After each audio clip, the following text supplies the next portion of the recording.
पुन्हा परत पांडुरंग. काय रे संतांच्या सोंगा, कुठे चाललास? चाललोय काहीतरी उद्योगधंदा पाहायला.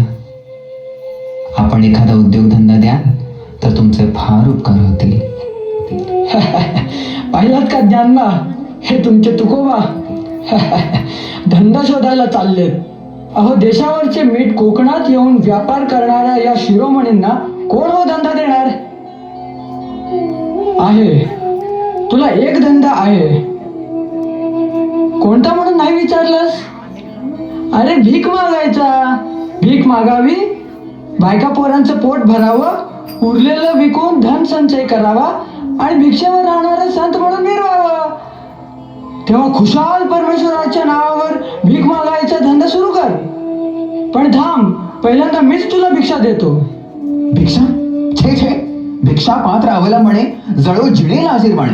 भिक्षा पात्र अवलंबणे, भिक्षा पात्र अवलंबणे जळो जिणे लाजीरवाणे, जळो जिणे लाजीरवाणे. ऐशी हासे नारायणे, ऐशी हासे नारायणे उभे चिले सर्व काळ. तुकोबा, मी तुम्हाला उद्योग देतो, त्यानं तुमच्या भजनात मुळीच व्यत्यय यायचा नाही. फार फार उपकार होतील माझ्यावर. मी जातो आळंदीला. 2-4 दिवस माझं शेत राखा. मी काय द्यायचं ते तुम्हाला देईन. काय ज्ञानबा, दुसऱ्याच्या शेतावर फार उधार झालाय. अहो, हा एकदा ताळकुटीत बसला की गुराढोराने साऱ्या शेताचा सत्यानाश केला तरी पत्ता लागायचा नाही त्याला. मी मात्र माझा खंड सोडणार नाही, सांगून ठेवतो. त्याची काळजी तुम्हाला नको, तुमचा खंड तुम्हाला मिळेल. तुकोबा, चला या इकडं.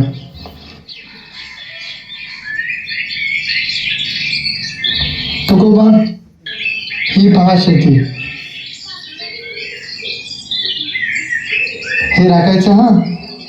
ठीक आहे, या तुम्ही आता. पांडुरंग तुमच्या कामात तुम्हाला यश देईल. येतो मी.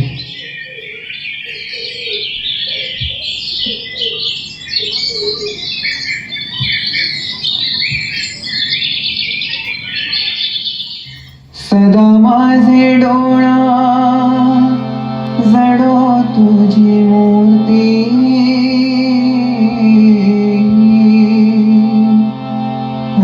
रखुमाईच्या पती सोयरिया.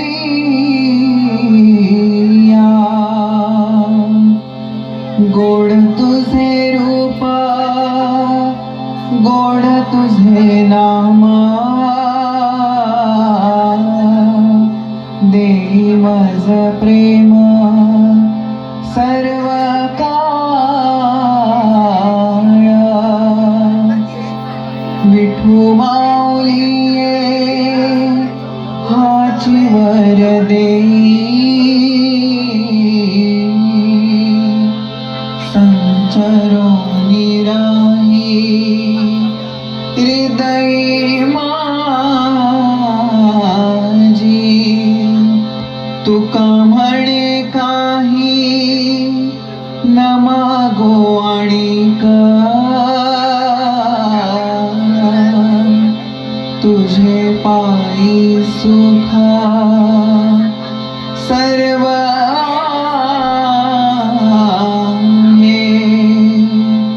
सदा माझे डोळा जडो तुझी मूर्ती. सदा माझे डोळा जडो तुझी मूर्ती. रखुमाईच्या पती सोयरिया. गोड तुझे रूप, गोड तुझे नाम, गोड तुझे रूप, गोड तुझे नाम. देवच प्रेमा सर्व काळ.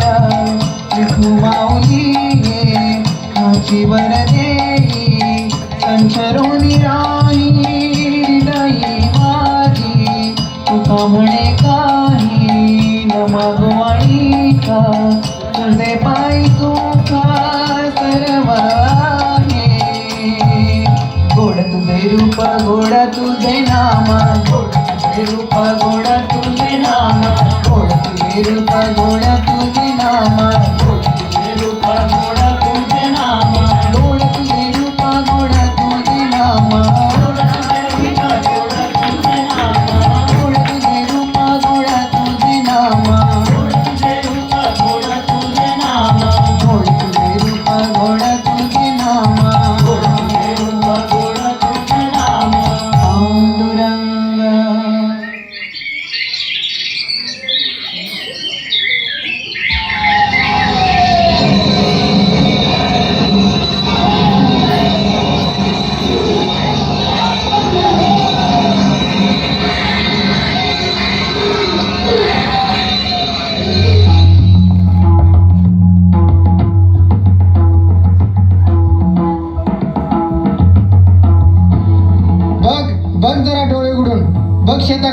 आपलं शेत राखायला ठेवलं का त्याची अशी धुळधाण करायला. पण इतकं संतापायला काय झालं ज्ञानभा? अरे संतापाला काय झालं म्हणून विचारतोस? बघ बघ, गुराने सारं शेत खाऊन टाकले आणि वरून मलाच विचारतोस संतापाला काय झालं म्हणून. अरे रे पांडुरंगा, 10 वर्षात एवढं चांगलं पीक आलं नव्हतं. काय जानबा, मी म्हटलं नव्हतं तुम्हाला? अहो या मूर्खाच्या नादी लागलात आणि शेताची नासाडी करून घेतली. मी मात्र माझा खंड तुमच्या बापालाही सोडणार नाही. आणि मी तर कुठे याच्या बापाला सोडणार आहे? मी काय असा साधा भोळा साधू नाही गप बसायला. अहो पण काय घेणार तुम्ही याच्याकडून? संबंध घर जरी लिहून घेतलं तरी 2 शेर दाण्याची किंमत सुद्धा मिळायची नाही याच्याकडून. अहो पण घर तरी आहे की नाही? हा घर आहे. आता पाटलाकडे जातो आणि त्याच्यात देखत याचं घर लिहून घेतो. चला चला.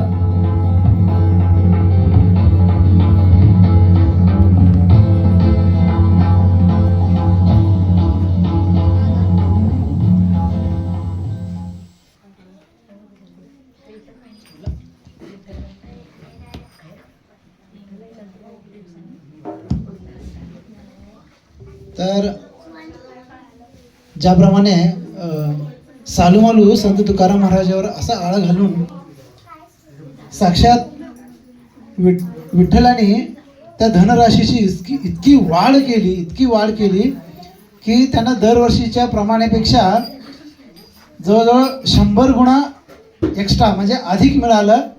तर ही भगवंतांची विशेष कृपा होती त्यामध्ये. तर ह्या लीलेतून दाखवण्याचा प्रयत्न होता. तर श्री संत तुकाराम महाराज की श्री प्रभुपाद